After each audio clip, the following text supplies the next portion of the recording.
Breaking ball, ground ball up the middle. Reyes to his left. Has it, sets, throws. Just in time, but it moves the runner to third. 2-2.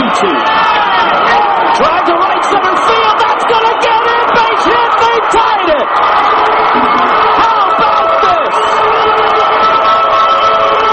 Off one of the best relievers in Major League Baseball, the Netherlands has a run in the 11th. 21-year-old shortstop Charlon Scope, who's 0 for 4. Marmol throws it away. Kingsale on his way to second. Kingsale around second. He's headed to third. He's gonna get there.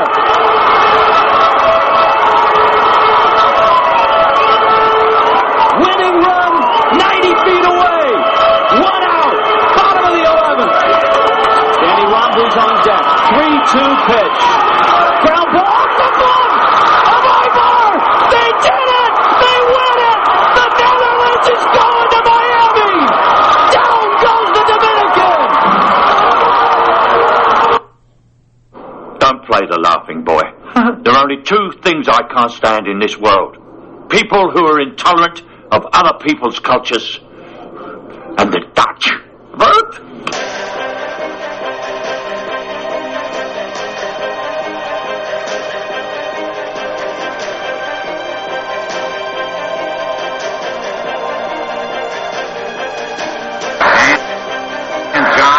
One more time set, and here comes the 2-2 pitch to Edgar Martinez now. The fastball swung on into deep center field. Bernie Williams goes back, and it is get out the right bread and the mustard this time, Grandma. It is a grand salami, and the Mariners lead it 10-6. I don't believe it. My, oh my. From high atop the Robinson Gearing Studio Complex and straight out of God's country, Pawleys Island, South Carolina, the Let's Talk Baseball Podcast Network proudly presents Backwards K Pod. And now, here's the host of the show, Jake Robinson. Good moment, baseball universe. What is up? Once again, back is the incredible, the incomparable, half-man, half-podcast machine. Jake the Snake Robinson from the Let's Talk Baseball Podcast Network. Back in the Captain Kirk chair. Shields down. Photons up. Prepare to engage on this week's digital audio program that I call Backwards K-Pod, where we collect ball players and their stories. Want to welcome everyone in this week from, well, my loyal Seamhead Army to the, pod surfer who happened to get caught up in this wave somehow. Thank you for dropping by. Take off your shoes, relax, open your kimono. I don't judge. Here at Backwards K-Pod, I love to celebrate the game of baseball through her extraordinary, awe-inspiring stories, and I appreciate each and every one of you here in the audience right now. If you like what you hear, please remember to subscribe, follow, download, share. Backwards K-Pod is available on all platforms, wherever you listen to your pods. If you're an Apple or Spotify user, please remember to rate and review me as you see fit. I've covered over 160 years of baseball, from the Cincinnati Redlegs to the Savannah Bananas. And by God, as my witness, I will leave the story of baseball behind by the time of my demise. There is nothing besides my daughter that I love in this world more than baseball. I love it, I love it, I love it. So, please help a good brother out with the rates, reviews, shares, and all that jazz, because this is how I want to write my final chapters on this planet, by paying homage to the one constant in my life, baseball. I will never charge you for the content here at Backwards K-Pod, no Patreon, no crowdsourcing, and that's my word. You want to email the show, backwardskpod@gmail.com. And you can find us on Twitter at back_K_podcast. Like I said, I'm on all platforms. Podbean, Stitcher, iHeart, Google Play, Apple, Spotify. And you can check my website, diamondsnakej.podbean.com, to listen to any and all of my archive shows. Now, before I go any further, I want to thank the audience for the reception of the bonus show on Vince Scully that I did this past week. just a lot of great words about the show and Vin, and that one will be memorable as the baseball world is still mourning the loss of this icon. I also want to thank my guest and co-host, Mark Zolgai, coming out of Yorkshire, England, to help me do the show. And Mark has an amazing story himself as a kid, from war-torn Yugoslavia and eventually finding his way to the UK and finding the American sport of baseball while living there. And it was mostly because of Vin Scully that he became this huge team head. So that's always fascinated me. And I felt like by having Mark on here, you realize the impact that man, Vin Scully, not only had on baseball in America, but, on the other side of the pond, on the other side of the world. So, thank you, Mr. Zolgai. It was great to have you. It was great to have you here. It gave us a good international feel. And I want to thank you very much for being on that last show. And speaking of international, this week, we're going to the Kingdom of the Netherlands to check out their baseball scene. Now, it's been a minute since we left the borders of America to look at baseball. The last one I did was baseball in the Dominican Republic, and that's available in the archives. And I'm going to be a little honest with you. It's the one show in my archives I'd like to have a mulligan on. I felt like the content was great. I mean, it's great. But the production wasn't my greatest work. I was working with some outdated equipment at that point. And after that show, I made serious upgrades and systemic changes in the studio. And there will come a time when I redo that show. If the content really wasn't up to my standards, I'd probably just get of it. But really, I learned a lot on that research, and I just haven't had a chance to step in there and clean that up a little bit. So here's to our second country, and let's hope I don't have any of those issues for this one, because I am truly fascinated with Dutch baseball. When, most people think of the Netherlands, they think of Amsterdam, the red light district, the devil's lettuce, windmills, pancakes. When people think of sports in the Netherlands, it's soccer, hands down. After all, soccer really is their most popular sport, and it's where they excel. 2 European championships, as well as 3 defeats in the finals of the World Cup. And look, my Dutch isn't great. And when I say it isn't great, I mean, I don't speak it at all. So, to any of the Dutch listeners right now, I mean no disrespect.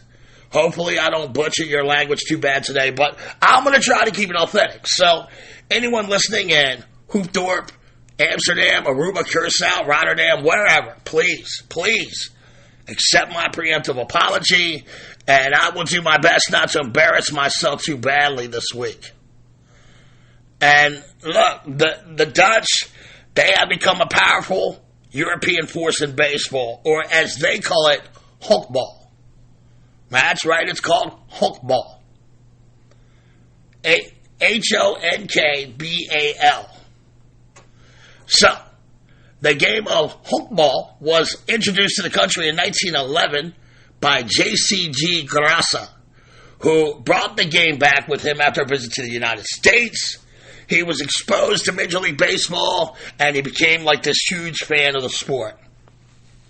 And upon his return, Grassa translated the rules to Dutch, and the first game of baseball was played in the Netherlands in March of 1912.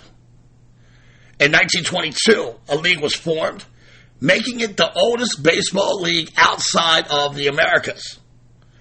The first league had 4 teams, all located in Amsterdam, until a few years later, when the game reached Haarlem. And while the baseball passion was strong with the Dutch, they were still learning the game. One of their all-time favorite baseball stories that the Dutch love to tell is how in 1925, after 15 years of having baseball in the country and learning it and playing it, a U.S. Navy ship, it came to the Netherlands and made dock, and a professional Dutch team challenged a few of these sailors to a game of baseball. And by the top of the second inning, the Americans sailors, they had a commanding 14-0 lead, and they ended up winning the game by the final of 27-2. So as much as the Dutch loved it, they thought they were coming along in the game, they realized they still had a lot of work to do to catch up with those Americans. And those early years, the Dutch players, they wore shorts And really, the Dutch pitchers, they could only throw fastballs and they had like zero fucking command. Until 1937, baseball in the Netherlands had a 2-hour time limit until a controversial end in a championship game. The Haarlem team thought they had the win in hand, but it turned out that there was still 3 minutes left on the clock, so the umpire determined that another inning be played, and the team from Haarlem lost the championship. After that game, the Dutch instituted the 9-inning rule. Now, I told you, baseball is called honkbal there, and the Pro Baseball League is called Honkbal Hoofdklasse, which is the modern version of the league that was started in 1922. There are now 8 teams. The season runs from April to September, and the 49 games on the schedule are usually played on the weekends. At the end of the season, the top 4 teams, they qualify for the playoffs, and that culminates with the Holland Series. And both of the postseason rounds are best-of-5 series. Now, the league consists of the following 8 teams. The DSS Kinheim of Haarlem, Quick Amersfoort, League Powerhouse Curaçao Neptunus of Rotterdam, L&D Pirates of Amsterdam, Twins Oosterhout. The second winningest team in the league is the Twins Oosterhout team. If Neptunus is the Yankees, then Oosterhout is the Cardinals. The next team is HCAW or Honkbal Club Alan Weerbar out of Bussum. And then you have the Silicon Storks out of The Hague, the Hoofddorp Pioneers, and the RCH Penguins out of Heemstede. On the international level, the Netherlands have dominated baseball in Europe with the most Euro Cup titles with 20. While baseball is a minority sport on the Netherlands mainland, they also hold territories in the former Netherlands Antilles in Aruba and Curaçao. You know, the Caribbean. And the combination of, they have these biannual tournaments. They have the Haarlem's Honkbal Week and the World Port Tournament. And that ensures that there is at least one international baseball tournament held every year in that country. The 4 constituent countries that comprise the Kingdom of the Netherlands, they have almost complete independence and full autonomy when it concerns home affairs. That would consist of things like currency, health, social services, but all the foreign affairs like citizenship. I mean, this is what's the best way it's a royal monarchy, actually. That's what their government is. And all these foreign affairs like citizenship, international relations, or defense, they're kept under the kingdom's umbrella to keep it all kind of simple and cheap and clear. Sports is considered as a home affair. And where sports is concerned, the constituent countries are countries in their own right. But as the constituent countries in the kingdom share some nationality, they come together as one. This way, the best players of the entire kingdom can be on the same national team. However, should Aruba, Curaçao, Saint Martin, who are technically referred to as countries themselves, should they go independent in a particular sports tournament, athletes from the mainland have been used on their platforms to boost or strengthen a Caribbean team. Events like ladies hockey. And while it can be confusing, they seem to make it work in the kingdom. Now, after the German invasion of 1940, baseball materials became hard to find. Rubber was hard to find for baseball cores, and clubs were now being forced to mend bats with nails and screws. After World War II, the Americans, under the Marshall Plan, they began to help with the rebuilding of Europe. The Yanks also began sending baseball items to the Netherlands, including balls, bats, gloves, uniforms, etc., etc. Now, a dude named Hans Urbanus, he was the first Dutch star baseball player. And word was, if you could get one hit off of him, you were guaranteed a spot on the national team. In 1953, the New York Giants offered him a minor league deal, and he turned it down due to the fact that he preferred to teach his fellow countrymen the game.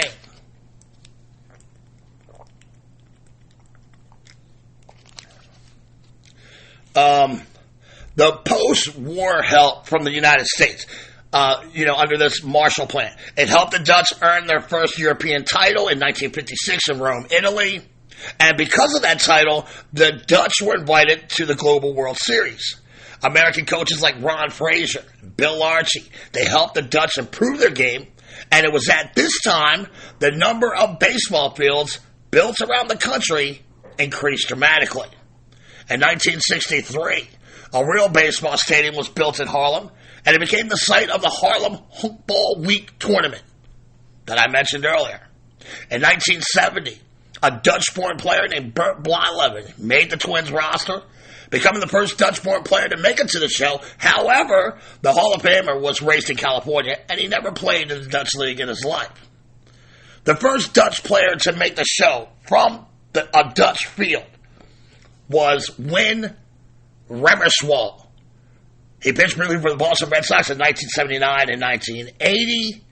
He made his, ML debut out of the Bully against the Brewers, and he pitched well in that. The Red Sox wound up losing that game 5-3. After the game, the incredulous sports reporters, they seemed fascinated that a Dutch player could have come so far in the game. Unfortunately, it looks like Remmerswaal's career here would only last 2 years in the majors due to injuries. And he then went to Italy, where it looks like he played for several seasons there. Now, let's take a look at Win Remmerswaal's final MLB stat line, since he is the first. And for some reason, I'm kind of drawing a blank on him. 1979, 1980, that's usually in my wheelhouse. So let's see here. Win Remmerswaal from The Hague, Netherlands. Spent 2 years in the Red Sox Bully, 22 games, 3-1 with a 5.50 ERA, 35 and a third innings pitched, 36 strikeouts, 1.54 whip, and an ERA plus of 80. So, look, kind of mediocre numbers, but he was the first. And the Netherlands began to earn their respect globally in 2009. That year, for the first time, the Baseball World Cup was hosted by a continent instead of a single country. And the Netherlands was one of 8 European countries to host that tournament. They received a first-round bye, and along with Italy, they hosted the second-round games. And it was during that second round of games that they opened the eyes around the baseball universe. They knocked off Nicaragua, Puerto Rico, Venezuela, South Korea, Spain, Great Britain, before finally losing to the Cubans 5-3.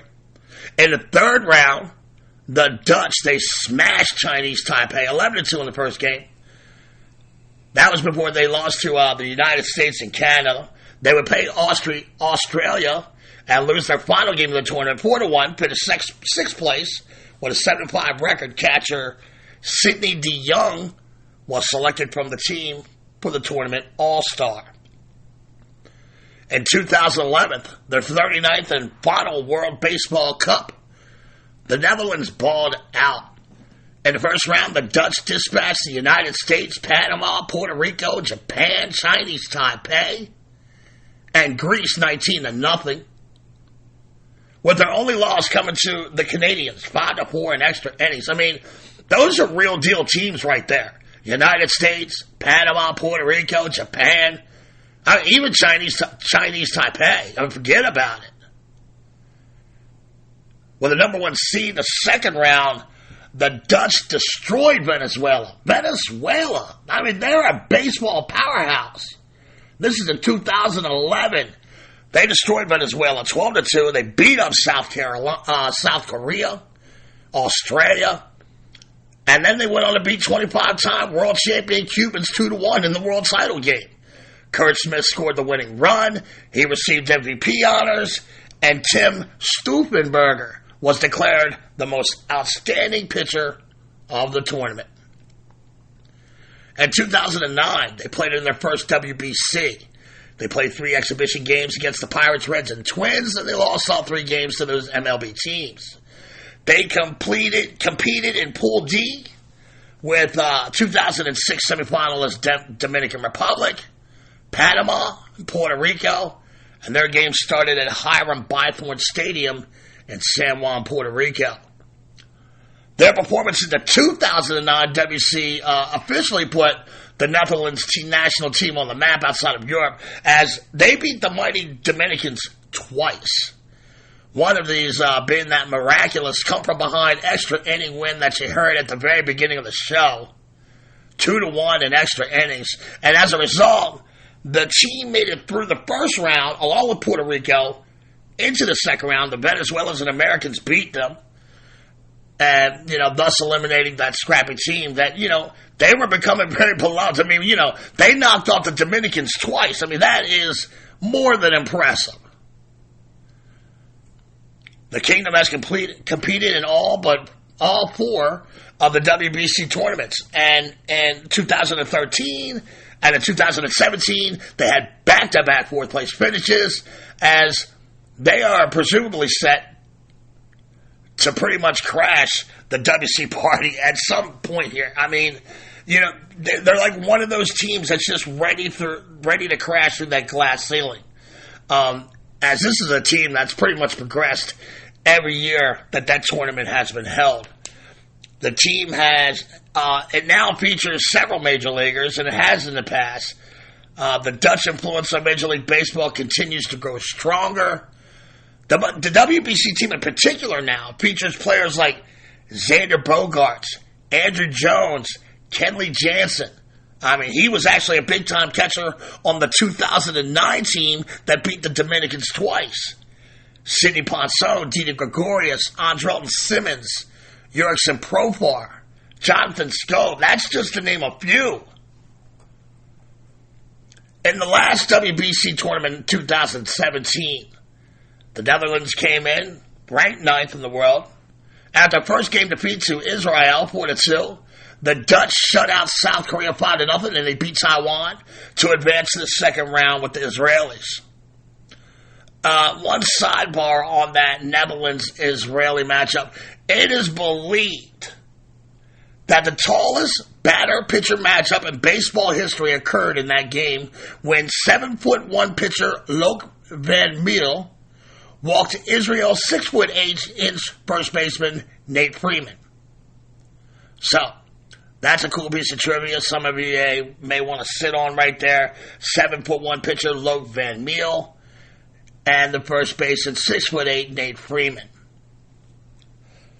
Okay, so back to the 20. The Dutch suffered an extra inning loss to Japan in the second round, but they pounded Israel and Cuba into mercy rule victories, and together with Japan, they advanced to the championship rounds. 2016 All-Star Dodgers relief pitcher Kenley Jansen joined the very team that he was a catcher on for 7 years before. And in the semifinal match, the Kingdom fell to Puerto Rico 4-3 on a walk-off sac fly by Eddie Rosario, and the Dutch would finish in 4th place. Their highest international rank ever, and quite honestly, that is, just amazing.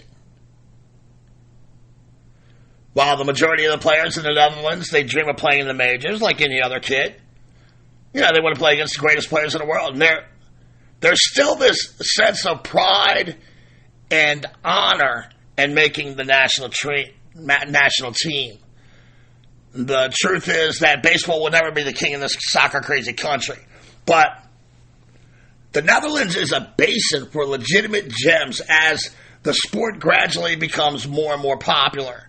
It's kind of like America in reverse, right? I mean, the popularity of soccer here, it probably hasn't peaked, but, it's still very small and niche, and it's more of like this kind of gradual growth.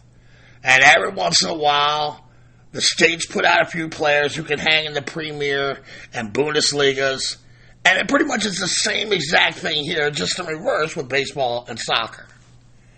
And of course, Peanuts and Cracker Jacks, they're missing. It rains a lot in the Netherlands. But there's a passion there to enjoy the American game. And let's be honest, not everyone is cut out for soccer, particularly not tall, lumbering dudes running marathons every game for a 2-2 tie when, they can actually throw seeds or smack the shit out of a baseball. And increasingly, these dudes are finding a way to the States. The Dutch teams are losing players to the States all the time now. And while their participation numbers pale behind Dominicans, Japanese, and such, they are putting out more and more quality players all the time. The Dutch baseball fans, they believe that honkbal, hoefteklaas, is a descendant of the old extinct Dutch game called tripball, that the Pilgrim Fathers may have taken with them when they left the Netherlands for America. Now, if true, that unlikely tale would make Rotterdam the cradle of baseball and not West Point, New York, where a certain American general is credited with actually inventing the game. Either way, the Dutch have proved that they are worthy of inclusion among the all-time greats in baseball today in the modern world, and it's all because J.C.G. Grassa took a vacation to the United States in 1911 and fell in love with the game. And I truly can't wait to see the Dutch in the upcoming WBC, as they are so easy to root for. And folks, I think I'm going to end it there. I hope you enjoyed listening as much as I enjoyed delivering it to you. I found the research on this topic to be both challenging and rewarding, and there is really not a lot out there about this topic. A couple things on Wikipedia, a few things on YouTube, but I actually had to dig deep into this rabbit hole. And maybe if the Netherlands finish in the top 3 in the WC, there will be more and more things. Baseball, like I said, it's not huge in that country, but it is growing. And the trajectory of the talent is continuously rising. Not just the guys from the Caribbean islands of Curacao, Aruba, but also from the mainland. So, I was glad to bring that to you. I really enjoyed looking at the baseball culture in other countries. I've done the Dominican Republic now, and the Kingdom of the Netherlands. And in a few weeks, I believe our next country will be South Korea. And, I can't wait to get that going for you. So please remember to share, follow, subscribe, and download. I love all of you in the audience. Thank you for your support. Again, you can find me on Twitter at @back_K_podcast or on Facebook at the Let's Talk Baseball Podcast Network. Next week, we're going to get down to the nitty-gritty and talk about Fritz Peterson and Mike Kekich, 2 Yankees pitchers who swapped wives and children with each other during spring training 1973. That's right, good old-fashioned Yankee wife swapping. But hey, that's another story for another pod. Parents, if you see your kid sitting on the couch looking bored AF, by all means, take him or her outside and play a game of catch. Thank you all for coming out. God bless, and win the day.